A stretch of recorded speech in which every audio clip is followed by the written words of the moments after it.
ॐ स्थापकाय च धर्मस्य सर्वधर्मस्वरूपिणे अवतारवरिष्ठाय रामकृष्णाय ते नमः।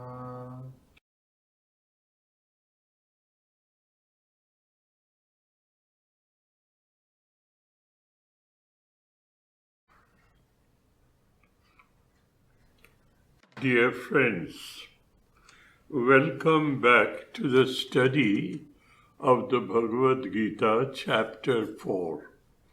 We have completed the study of shloka number 35, 36 and 37.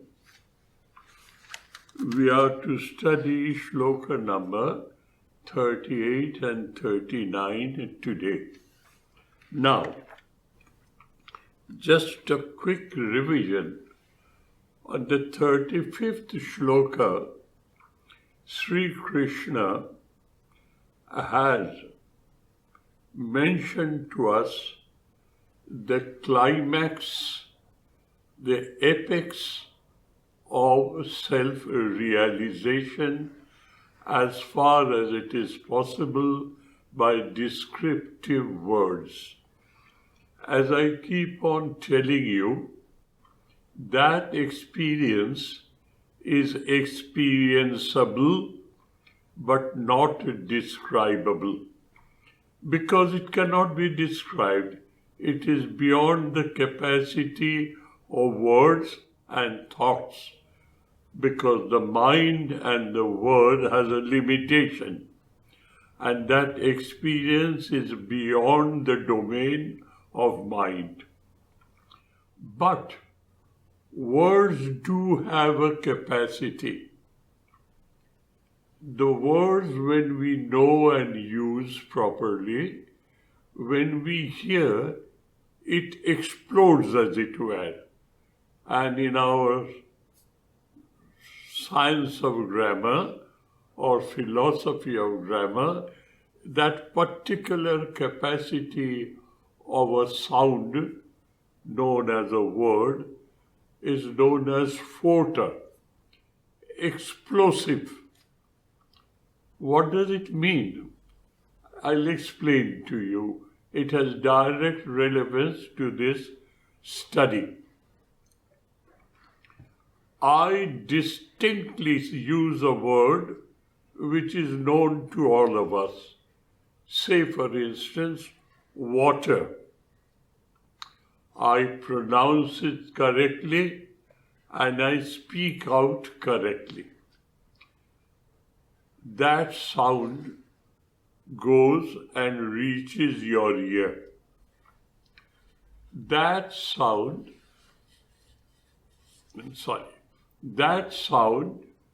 goes and vibrates your eardrum.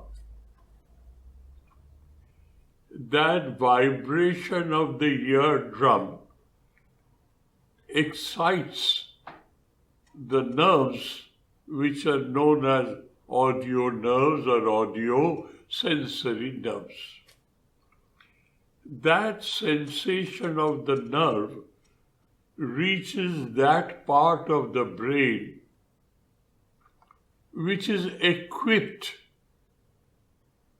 to understand the meaning of that noise, of that sound, water. There is no water here. I say water, and all of us nod our head to say, I do understand what you are saying. How do we do so? There is an inherent capacity in the words, properly pronounced, properly spoken out, and it is said in a symbolical manner, the word contains an explosive material in itself which explodes into an idea. And we know what water is in an idealistic manner. And we nod our head and say, I have understood you.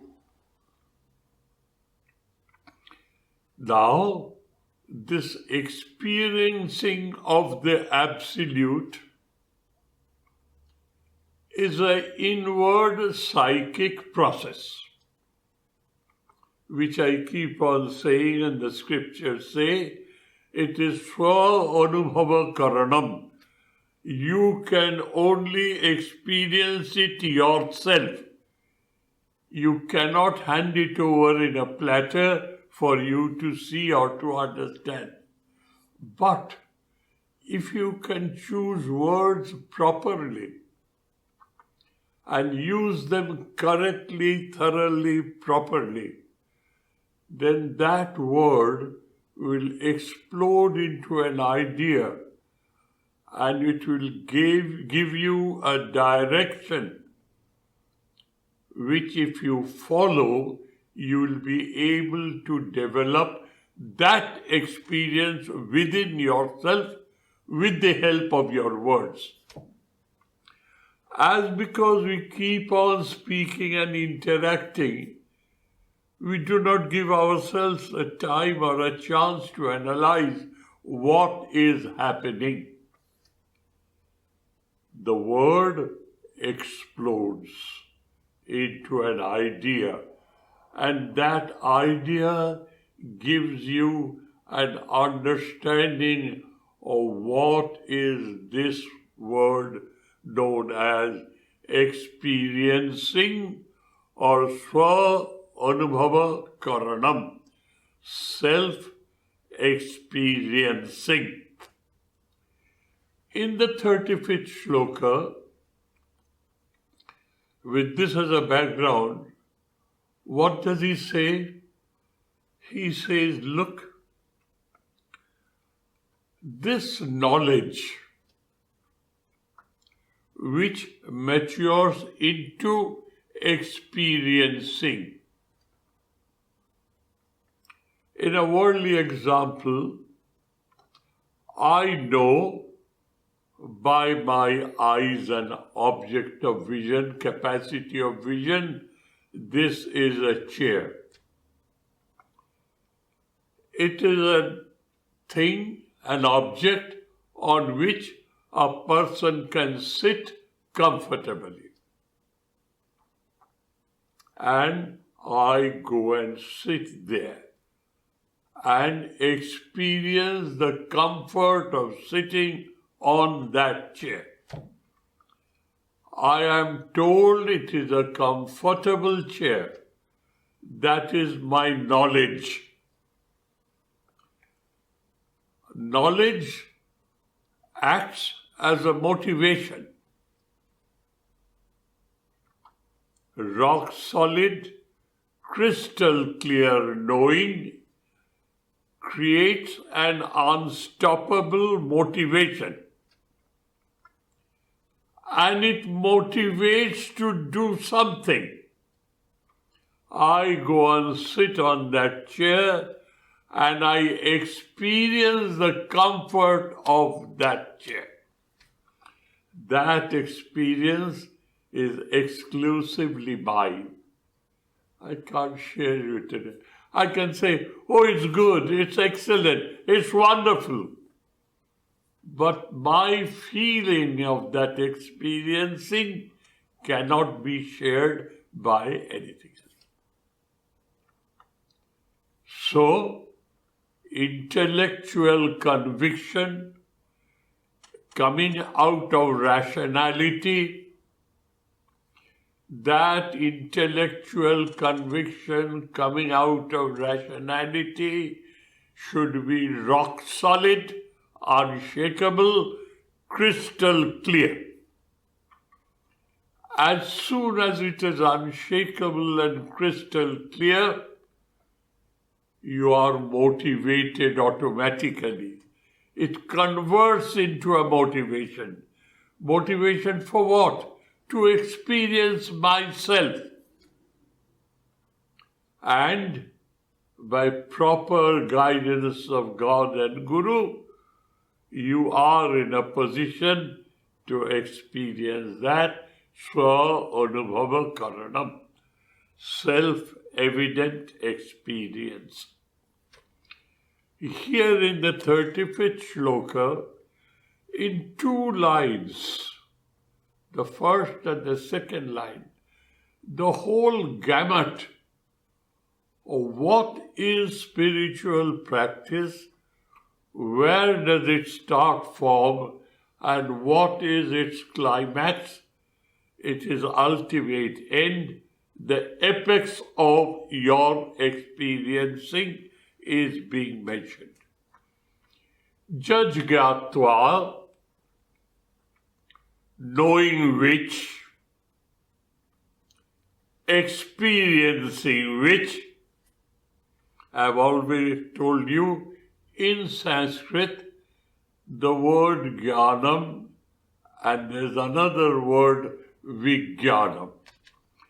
You have to use your discretion and your wisdom and the continuity of the thought process of the scriptures, use how it is to be applied. Here, though he says, knowing which judge gyatva, here he means experiencing which. Punaramoham evam najatsasi Pandava, he Panduputra Arjuna, representative of the humankind interacting with God incarnate, Krishna. They are cousin brothers for the worldly ties. But Krishna has explained to Arjuna who he is in the beginning of this chapter. And with that authority at his command, he is passing on the wisdom by proper choice of words to Arjuna, and through Arjuna to all the readers of the Gita who really want to understand and study the philosophy and the instructions of the Gita. As long as two people walk on this earth, the Gita remains. He says, now Arjuna, I have told you, first, knowing which,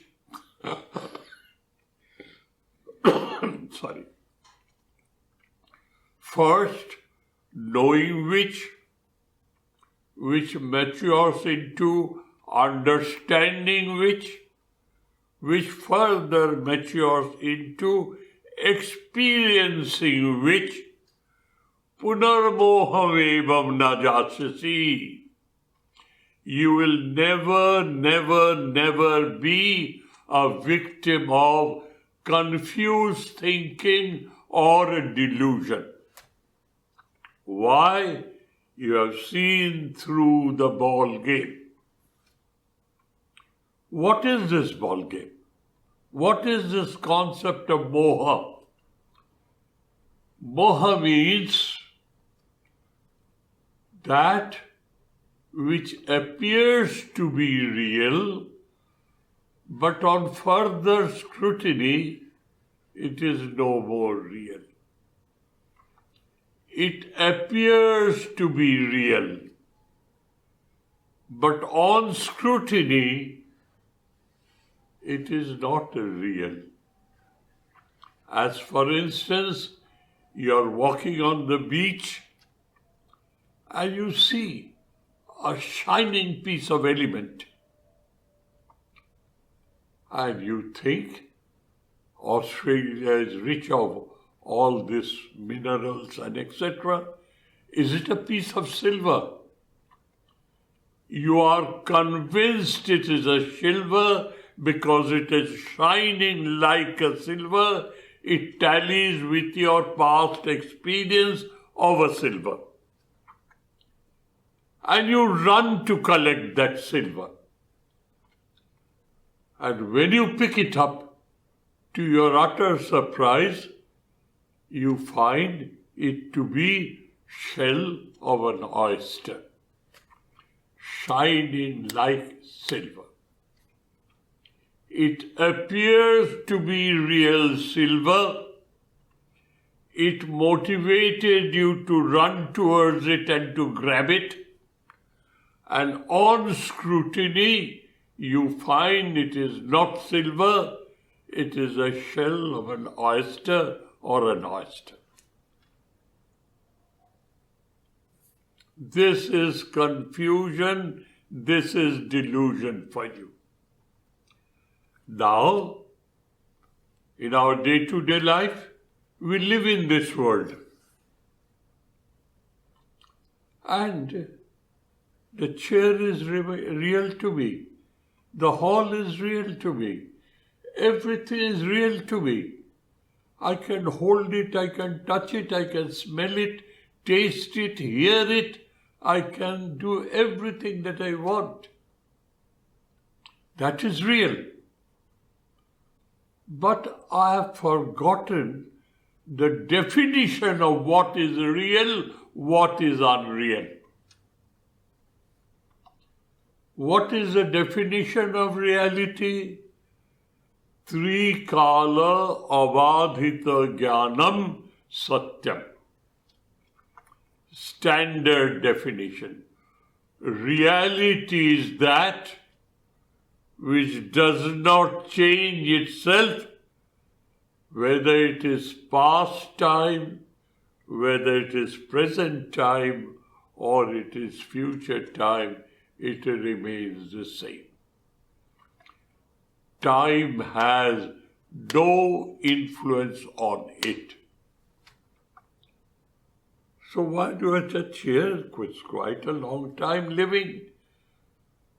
But the chair breaks, the chair is, I would say, dismembered, and you throw it as a piece of trash. The concept of chair remains, but the object of chair is degenerating in point of time. And it appears to be real to me, but in due course of time, it disappears. This body of mind was not there in the past. It was born at a particular time. If you go back, it came into being at the point of conception. And it was with the mother for 10 long months. And then it came to this world. And it is with me for 97 years. And I know it is real, because with this body, with this mind, with this wisdom, I've lived and gained in this world. It's real to me. But I know a time will come when this body, mind, wisdom, intellect will all disintegrate into 5 elements. That which is not real as a hold on my thinking as a real. That is moha. That is delusion. That is confused thinking. He says, Sri Krishna says, I will teach you something.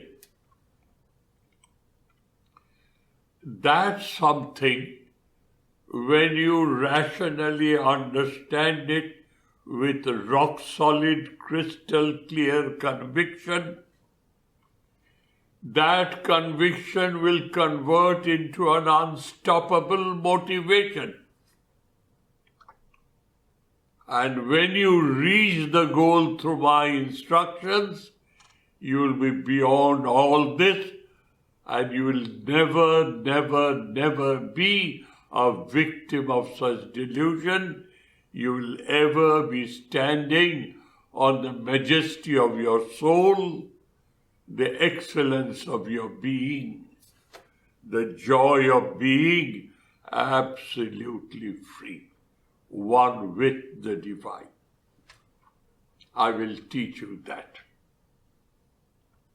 And what will be your psychological experience? He tells you, will reach you that. It will take you there, it will take you there. But give me some chosen correct words by means of which I can understand what is that. What is the quantum of that experience? Could you define to me? After all, you happen to be my teacher. You say you are divine incarnate, your teacher for the whole world. Could you teach me this? The next line gives you the content of that experience. Yena bhutani asheshani drakshasi atmani, with a stop, atho mayi. This single line explains to you the quantum, as far as it is possible to describe by words. The description is in your intellectual level to be appreciated, but that description has to convert itself into swa-anubhava karanam, experiencing. What is that description? Yena, by means of which, if you happen to reach there, what will happen to you? You will see the whole cosmos within you. Now it is very mystical, very enigmatic, very puzzling. The whole world in me. I am a small container. This is cosmos and this is individual. How could I see the cosmos in this individual? It's absolutely madness to say so. But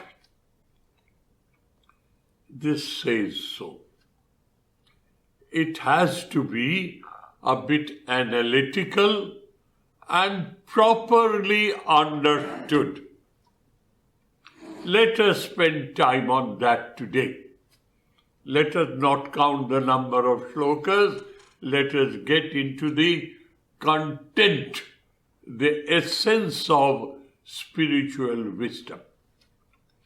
Yena, by means of which you will develop that experience within yourself, that you see yourself in the whole world and the whole world is in you. This will happen to me in the first instant of experiencing. And then that concept of oneness of the universe will mature. You will see me in name and form, Vasudeva, wherever your eyes fall. That is the last stage. And I've given you very many examples previously. Now let us explain to you what is this puzzle, this enigma, that I, as I am, I see myself in the whole world and the whole world is in me. That is the stage. Now, let us analyze. I say, I am. You say, I am. She says, I am. He says, I am.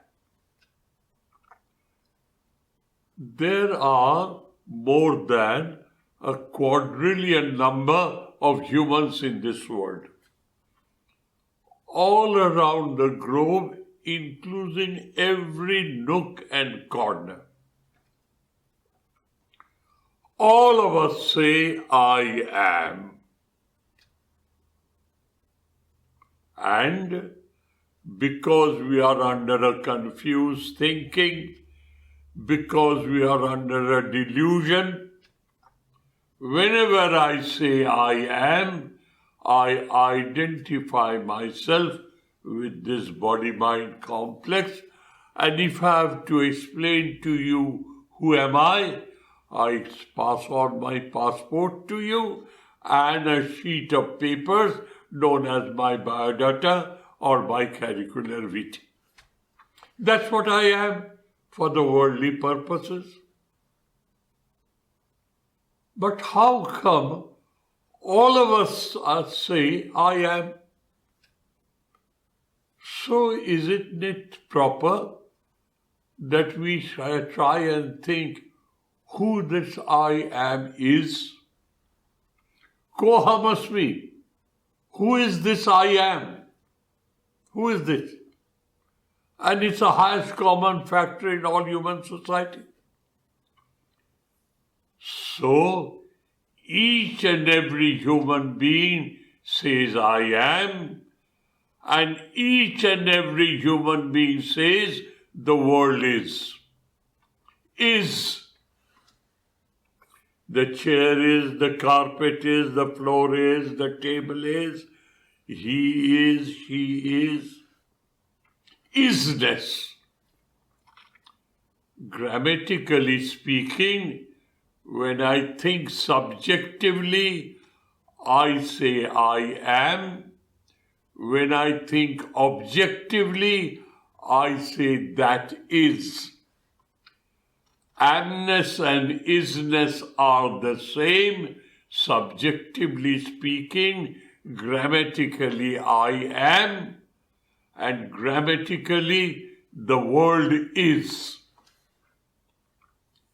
But both of them suggest an eternal presence. Isness is a concept of presence.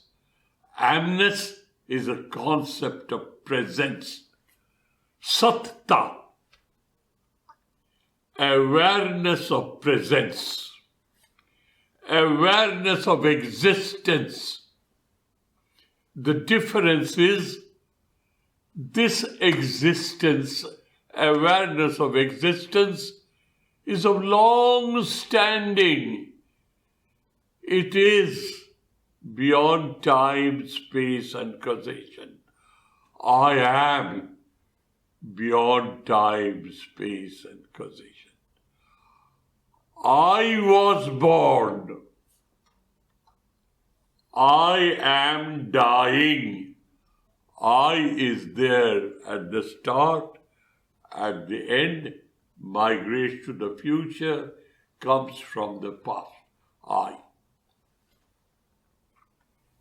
This is the concept of Sat, of Satchit Ananda Swarup, Atma, or pure existence, pure awareness and consciousness, and a divine ecstatic bliss. That is my true original nature. What is the factor that makes all this difference, this diversity? 4 pillars: a name, a form, certain qualities, and usefulness in the world, utilitarian value.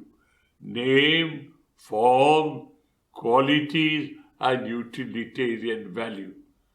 Take these 4 away, what remains? Isness or amness. That is the reality behind the appearance.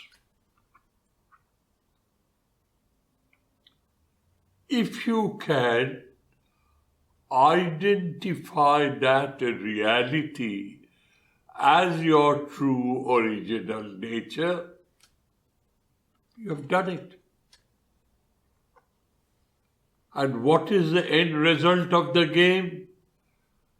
Right from day one, my Guru told me, you are Sat Sarup, Chit Sarup, Ananda Sarup Atma. With this form of a human, Jivatma, with a name, with a form, with the qualities, and with utilitarian value, this body-mind complex, with this instrument, you have to outgrow your limitations. Sorry. You have to outgrow your limitations. And the process is constantly remind yourself that I am that, not this. That is which is beyond time, which is beyond space, which is beyond mutation. Therefore, it is absolute, beyond time and space and causation and mutation. It is unchangeable. It is absolute. I am that. When I asked my Guru, sir, Koham asmi, who am I? The teacher says, the Guru says, Tat tvam asi, thou art that. You are that eternal. You are under a delusion, thinking, I am Swami Sridharananda, this is my shape and size, this is my weight, this is my height, these are my features, these are my qualities, my biodata, and this is what I am utilized for. Get rid of all that. Know who you are. And Guru says, you are that in essence. And when you have got rid of all the dirt within you with a mirror clear, crystal clear understanding, that world will reflect in you. You are the eternal, and it comes up. Ayam Atma Brahma, Aham Brahmasmi. I am the Brahman, I am this eternal. You are. You know now who you are. You are the spirit of the universe. You are the soul, the essence of existence of the whole cosmos. That is your true original nature. That is being said symbolically. The whole world is within you, and you are in the whole world.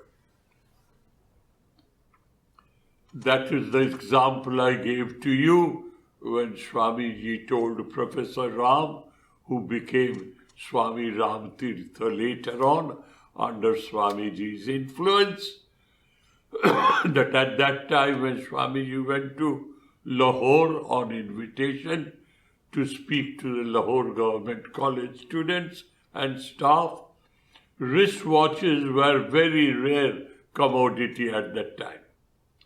They managed to import a beautiful wristwatch and wanted it to be presented to Swamiji for his visit.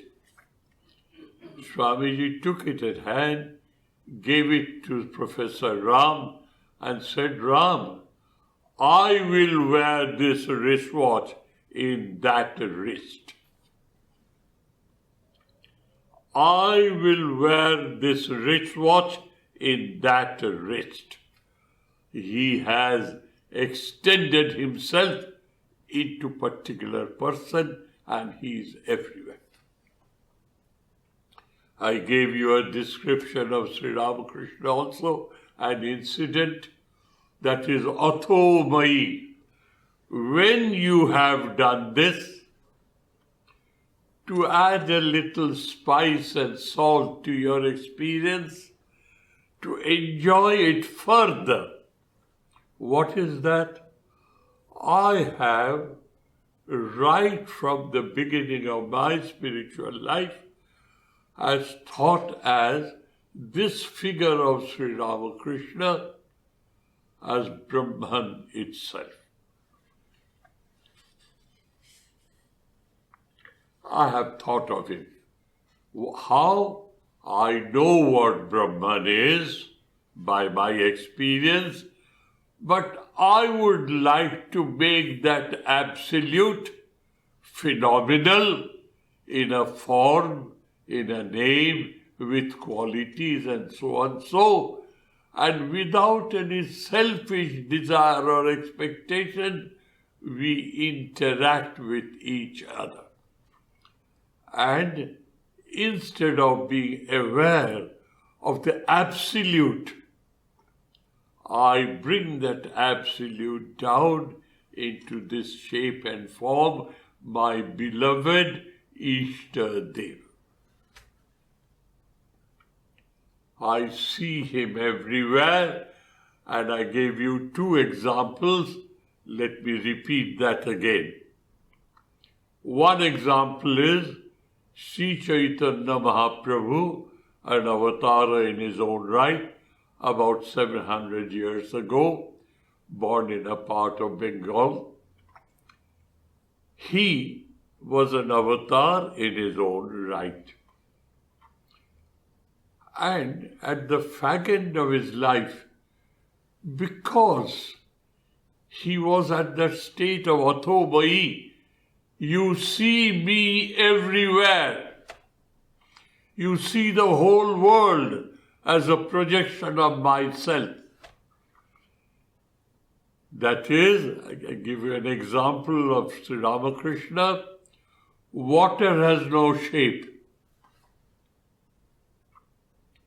That water, when it is frozen, becomes ice. It has a shape, it has a size, it has a quality that is freezing cold, and it has a utility. Shapeless, tasteless water has become ice and will become water again. But for the time being, cold temperature, freezing temperature has converted water into ice. And when the temperature disappears, that ice becomes water again. The concentration of the concept of Ishtadeva, the human figure and form of the Absolute, he takes over, and instead of being aware of the presence of the Absolute, you are aware of the presence of your Ishtadeva all the time by your affectionate, deep, abiding love and devotion for God. In form, in shape, size and name and qualities and utility and value. Atho Mai, that is the last word. Sri Krishna Chaitanya, at the fag end of his life, used to see his Ishtadev Krishna everywhere. There were riffraffs in the society. At a mature age, they became very repentant and came and fell at his feet and said, "Please give us shelter under your compassionate care." And Sri Krishna Mahaprabhu accepted them in his fold. The senior devotees who were planning to run an organization after Chaitanya Mahaprabhu's passing away, he thought if these social riffraffs are in our community will not be accepted to the society because of these riffraffs. They should not be brought in. They went as a delegation to Chaitanya Mahaprabhu and told him, please don't accept these riffraffs here.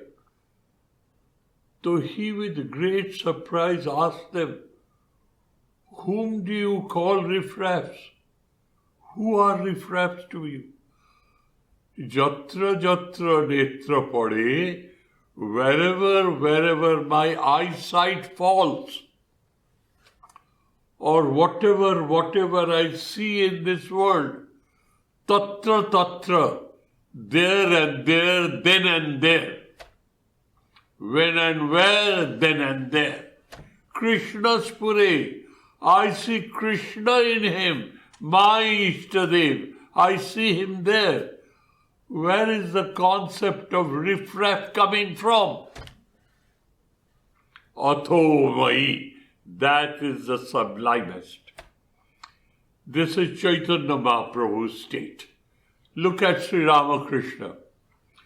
Whenever he left Dakshineshwar, he used to go to the Kali temple, his mother Bhavatarini, his Ishtadevi. He used to take permission from her, saying, Mother, permit me, let me safely go to that place, finish my work there, and come back to you again. He used to tell her precisely when she will come back.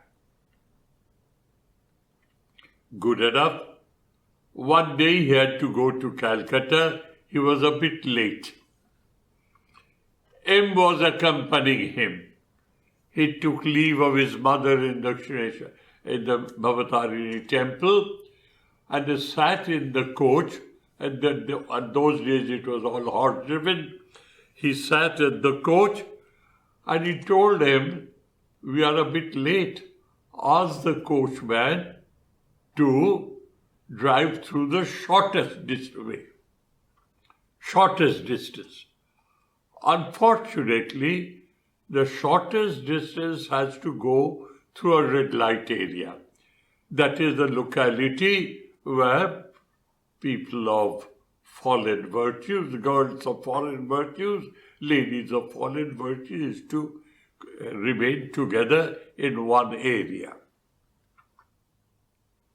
When the cart entered that area, M was feeling embarrassed. Oh, it's a dirty place, it's a place of sin. Why did I bring this pure man here and all that? He was feeling embarrassed. And what was Sri Ramakrishna doing? He was looking out of the window. He used to enjoy the landscape, passing landscape. Looking out of the window. And he saw various ladies standing at the doorstep, beautifully dressed and all that, waiting for their customers or clients. M was absolutely embarrassed and ashamed of himself that he has brought such a pious man into such a sinful area. What was happening to Sri Ramakrishna? He says, look, M, look. Mother Bhavatarini in Dakshineshwar has come here before me, and she has dressed herself up in so many beautiful dresses, and I am amazed at her beauty and her variety. And I bow down to you, Mother, I bow down to you. He kept on bowing down to every lady's door when the car was passing. Atmani Drakshasi, the first stage, Atho Vai, you see me everywhere. So, dears, this is what this shloka is all about. Now, I am listening carefully. I am studying it carefully. And by this explanation of this shloka, I am inspired. Anyone who reads this shloka in depth should be inspired that this is what is achievable, attainable, doable. So you get inspired, motivated. I would like to know, how does it all happen? There should be some follow-up answers to my questions. The few more shlokas are answers to this question.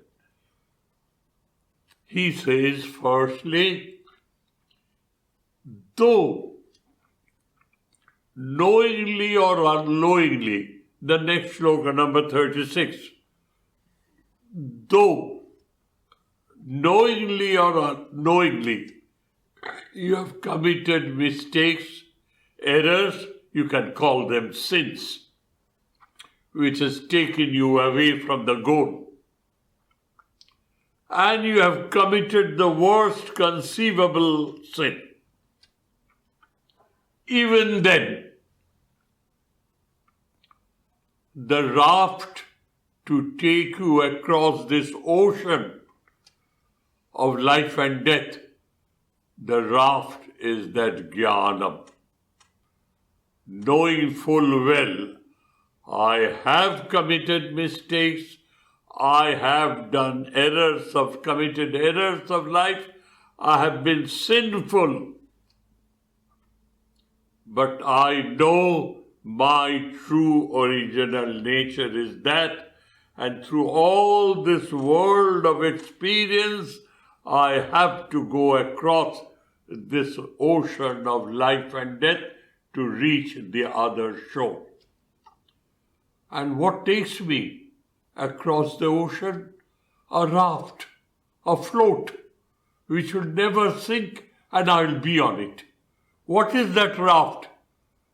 The conviction and the knowledge that I am, in essence, Sat Swarup, Chit Swarup, Ananda Swarup, Atma. I am that. This conviction will help me to float across the ocean of karma, where good karmas, ugly karmas, evil karmas are performed.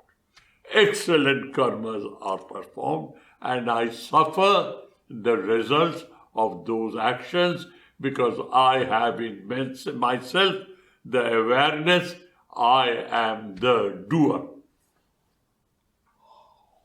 I suffer for my work. He says, Jnana plavanaiva. Sarvam jnana plavanaiva brijinam samtarishyati. You will cross this ocean of life and death with this conviction and stop performing these errors. Live up to that conviction. I am ever pure, I am ever correct, I am ever perfect, and I will grow to that. So, pursuer of perfection, pursuer of correctness, pursuer of excellence, pursuer of thoroughness is the way of life in my day-to-day life, so that I do not acquire any sin or any virtue. The sin is an iron chain and virtue is a golden chain. Both of them bind you down to karma phala, the result. So he says, take help of this awareness and cross the ocean of this karma samudra or bhava sagar. Cross this on that unsinkable raft or float known as true knowledge of yourself. Let us move on to the 37th. That is also an example. There are various types of wood in the forest. Whatever the type of the wood may be, When you put that wood into a burning, blazing fire, it will reduce itself into a handful of ashes. It will no more remain a wood, it will be ash. Similarly, once you know or I rather use the word, once you experience your true original nature, no karma will touch you because you have totally disassociated yourself with it. There's no association whatsoever. Because you are not involved, because you are not attached, because you are not bound down by any expectation, it happens, but it doesn't touch you. And the example given in the scriptures, example given by Sri Ramakrishna in his gospel, there are certain types of fishes, though live and thrive in algae, but algae doesn't touch their body. It's absolutely neat and clean. A swan lives in water. Not a single feather is wet. It scoops, dives, drowns itself in water, comes up again. There's not an iota of water, a drop of water on its feathers. Example. You will also live in this world without attachment, without involvement, without expectation. You are untouched. You are pristine, pure, established in the glory, majesty, and excellence of your own self. That is what you are. And this shloka tells you that. Now the 38th shloka, which was the starting point for today's class, today's discourse. What does he say? This also I have just touched it. It needs to be developed. Maybe I'll fall short of time today, but let me carry on. Go as far as I possibly can. Nahi gyanena sadrisham pavitram iha vidyate tat swayam yoga samsiddha kalena atmani bindati. Let me read the first sloka second line first and first line second. You, the aspirant, the person who wants to reach that goal, he says, Tat Swayam. Swayam means you yourself. Yoga Samsiddha. You have mastered the art of Karma Yoga. And what is Karma Yoga? Converting the concept of work into worship. That is Karma Yoga. Samsiddha. Samsiddha. What does it mean? Siddhi is success. Siddha is one who has achieved that success. Samsiddha. Samyak Rupena. In totality, there is no halfway house. You are progressing, you are having visions, you are having experiences, but that is not in totality. It does not encompass the whole cosmos. Samsiddha means you have performed Karma Yoga in such a manner that there is not a speck of space or an iota of time in your life where you are not aware of the presence of the divine within you and outside world. That is the end goal of a karma yogi. Kalena atmani bindati. You will know it yourself by being a perfectionist karma yogi. You will know. What will you know? Jnanena pavitram iha na vidyate. This wisdom, this knowledge, this understanding that I am the divine. I am one with God. I am the divine. And I should not be hypocritical. I must experience that before I can say that. But I must remind myself, I am not so, I have to reach there.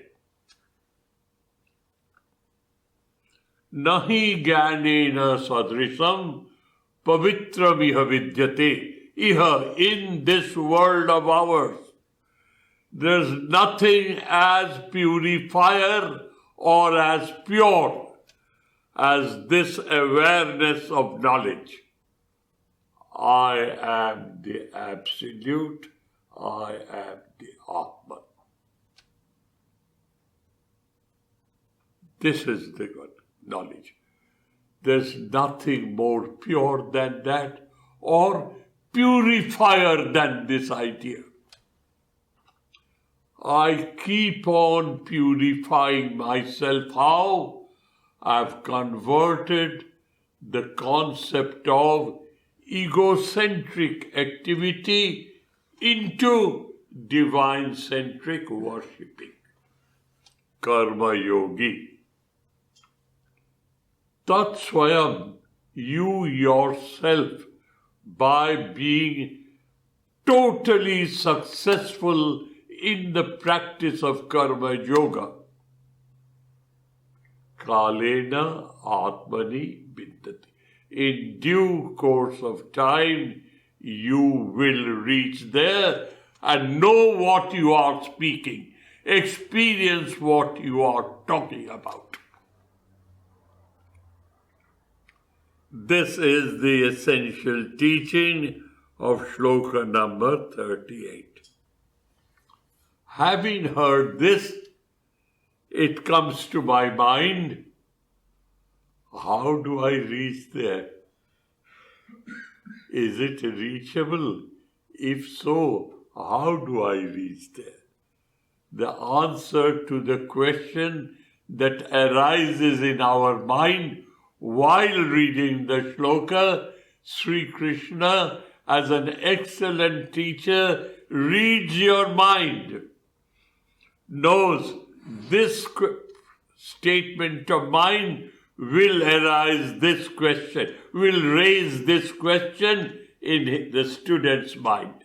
And he answers, Shraddhyavan lavati jnanam tatpara sanjate indriya jnanam labdhva param shantim achirenadhi gacchati.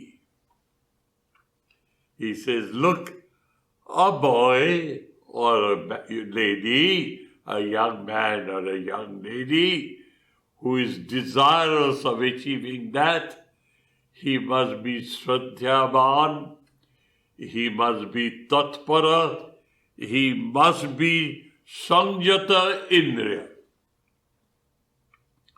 These are the three necessary preconditions or disciplines that you have inculcated into yourself, and then only you will be fit enough to achieve that. And when you achieve that, you are at eternal peace with yourself and the world, because you have seen God everywhere. Well, dear, I'll stop here for the day. I'll take up shloka number 39 during my next class on Sunday, and then the chapter closes with shloka number 42. 39, 40, 41, 42. 4 shlokas, conclusive shlokas remains. Thank you, dears. May God bless us all.